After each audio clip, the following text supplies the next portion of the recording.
Making a lithophane with BobArt is very easy to do. First of all, it is an embossment of a type. So the first thing you want to do is create some stock. In this case, the image I'm going to use is fairly small. 4x4 is fine for the stock, so I'll just leave the defaults and don't worry about the resolution for the moment. So there we've got that. Now the next step is to do an emboss from image.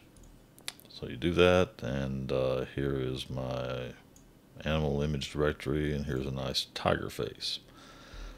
I want it to fit the stock, so I'll take the largest dimension, which is about 4 1/4, and I'll make that 4 even. And the material I usually use for these small lithos, these make really nice things to just hang in windows or to show people. I use the most opaque white HDPE cutting board I can find. Just buy them at Walmart or something. And they're about 3/10 of an inch thick, and I find that for good contrast on those, I usually go to 1/8 of an inch in Z depth. You want to set to subtract because you want to cut into the material rather than have a raised up something to machine. With all that done, click OK.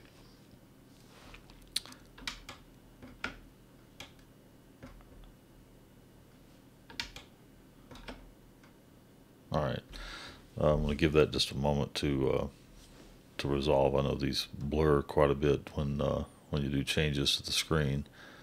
In fact, it'd probably help it to just regenerate. Well, didn't do anything. Anyway, at this stage, what you've got is every little bit of gamma variation, the lightness or darkness of the image, is showing up, and you've got a very, very complex surface. It's not very machinable. You've got lots of little tiny peaks and valleys and whatnot. So the next thing you want to do is to add a smoothing pass. So go back up to Emboss Model and go to Smoothing. You'll want to just play with the smoothing window size. I believe this is it's in pixels or triangles or something. I can't remember. Anyway, the larger the value, the more powerful the smoothing pass. We'll try about a 35, 0.035 I should say, and you've got smooth hole model checked, so click OK. I'm zoom in a little bit there, and when you regenerate, it's smoothed everything out nicely. It's much more machinable. It's also a lot easier on your system resources, and that is the image right there. You go to the cam tree, set up your stock. There we go. Okay, you want to turn that transparency way up so I can see through it a little bit better. So you've got some stock, and you just, in this case, I'll just grab a sketch circle.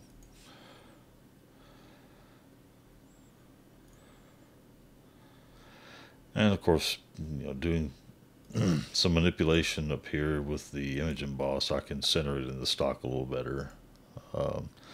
Give it 1/2 inch of Y and regenerate to raise it up a little bit. There we go. And I can just drag my little circle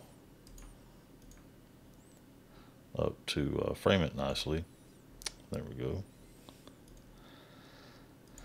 Now in the cam tree, go to milling stock. I've got my stock set up. Just do a 3-axis, and I just do a slice planer. Generally, I'll do a rough pass with about a 1/100th step over. Actually, a little bit less than that. About a, say, 500th step over with a 1/4 inch ball nose end mill for a larger one. On this one, actually, you could probably get by with roughing it with a 1/8 ball nose. And then do a finishing pass.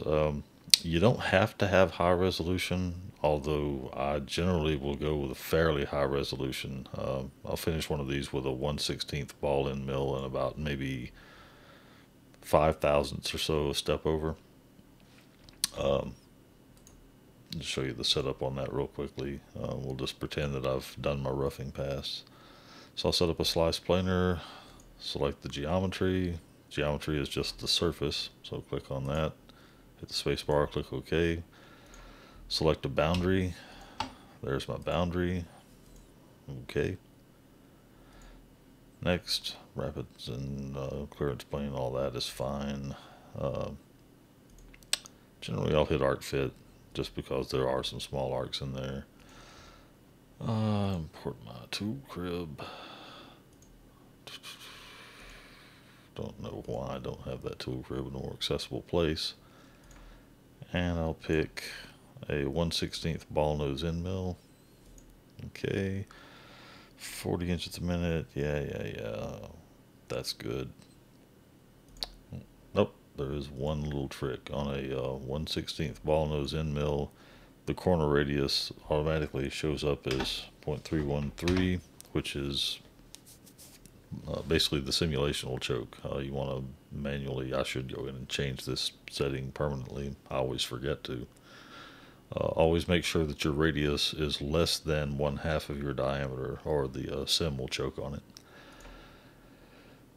Zigzag, lace angle of 90 is fine. Climb, yeah, that's okay. Step over, we'll say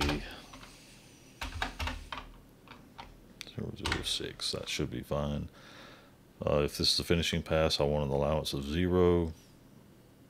Click next. Plunge, vertical lead in. Yeah, that's fine.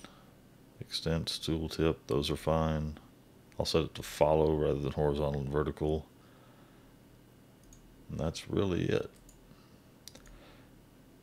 Telling it to compute the toolpath, and here you go. The only difference between the I'll see if I can give you a view of the toolpath there.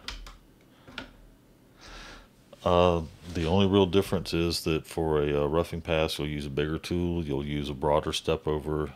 You don't really want to spend more than 3 or 4 minutes cutting something small like this. Now, of course, if you're doing an 8x10 frame of Corian, then it's worth your while to spend another 45 minutes, or not 45, another 20 minutes roughing it to just spare your fine tool from having to cut that much.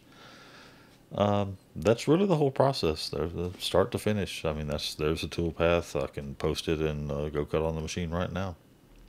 So I hope that's helpful.